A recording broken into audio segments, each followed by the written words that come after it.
Baik, Assalamualaikum warahmatullahi wabarakatuh. Pada kesempatan kali ini saya akan mempresentasikan analisis dataset Cats versus Dogs. Ini menggunakan teknik pengolahan citra digital. Perkenalkan, nama saya Nova Mirdalila dengan NPM 2310631170144 dari kelas 6F dengan dosen pengampu Dr. Aris Suharso MKom.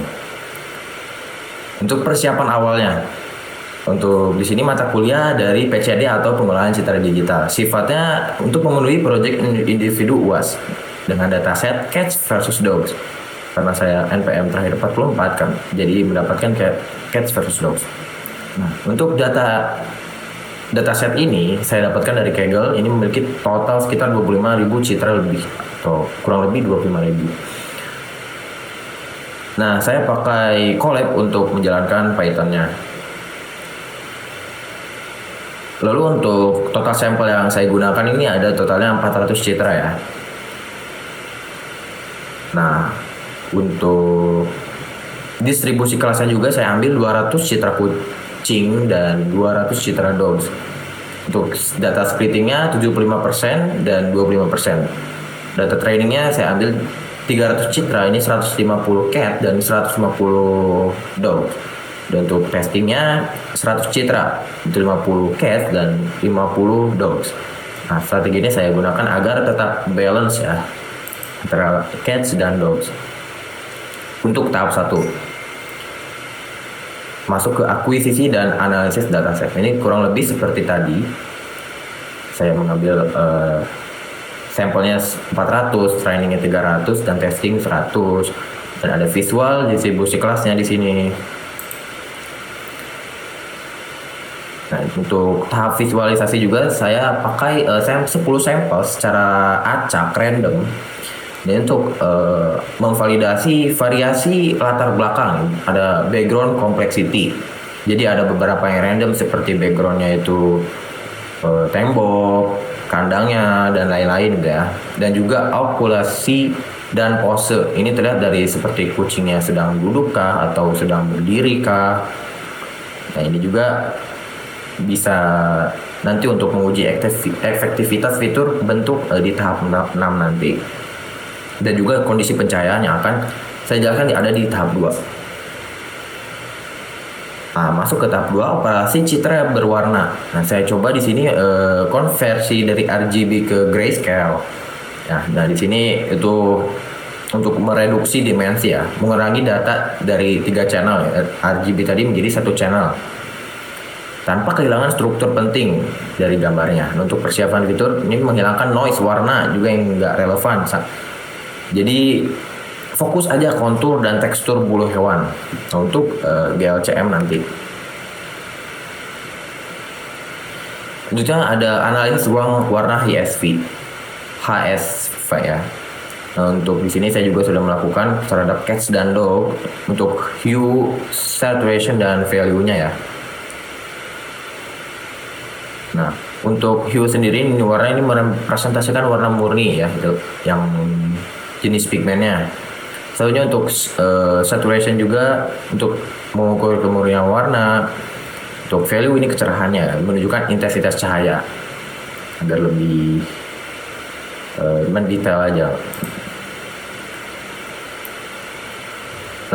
Selanjutnya analisis histogram equalization-nya.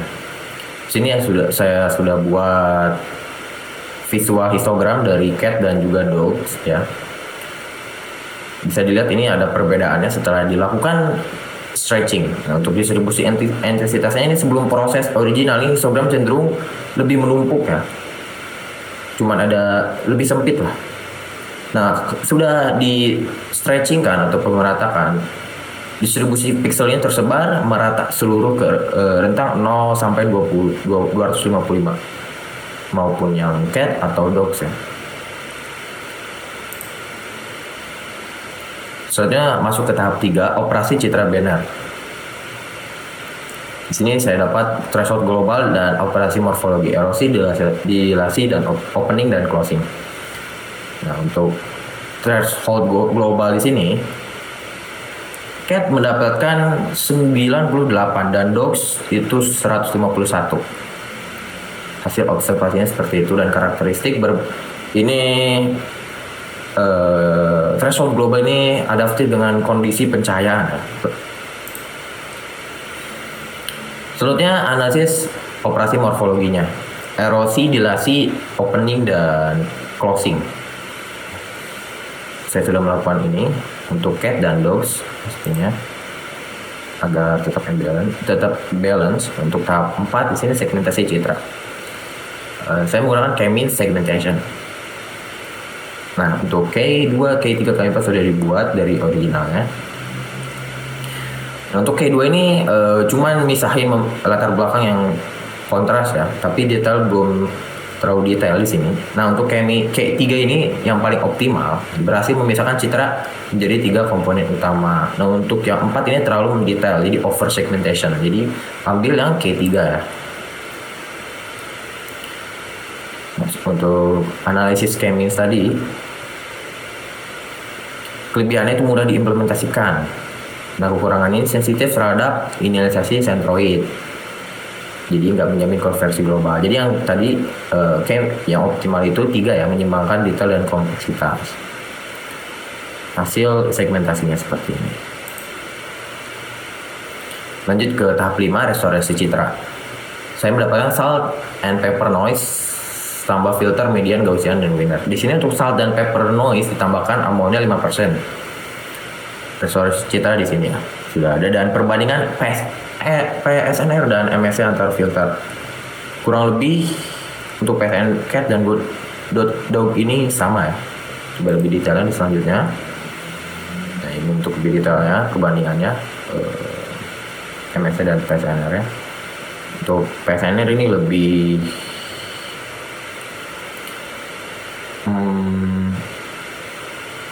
baik ya.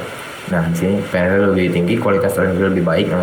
MS ini lebih kecil ya, error lebih kecil terhadap citra aslinya. Saja di tahap 6, ekstraksi fitur bentuk dan kontur. Sudah dibuat area perimeter, circularity, aspect ratio, solidity, dan convex hull juga.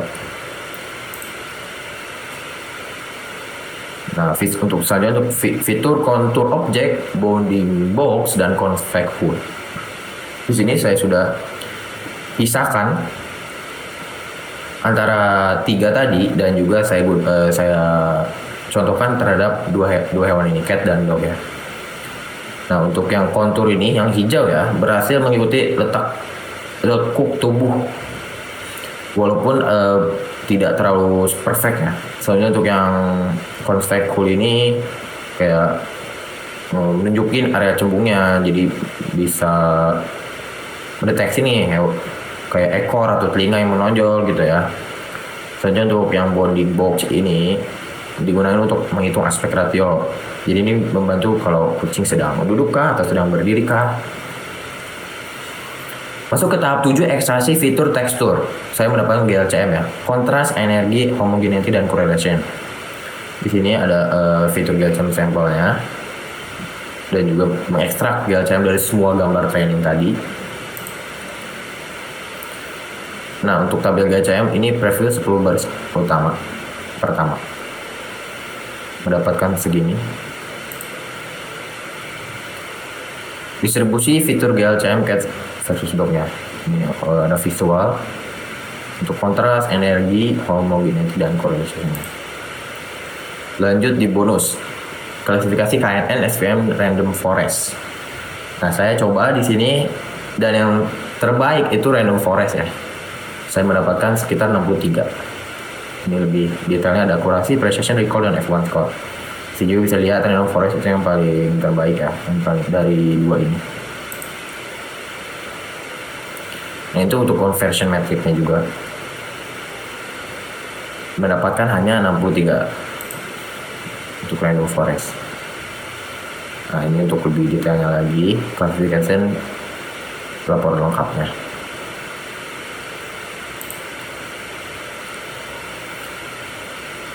Sekian, terima kasih presentasi dari saya. Wassalamualaikum warahmatullahi wabarakatuh.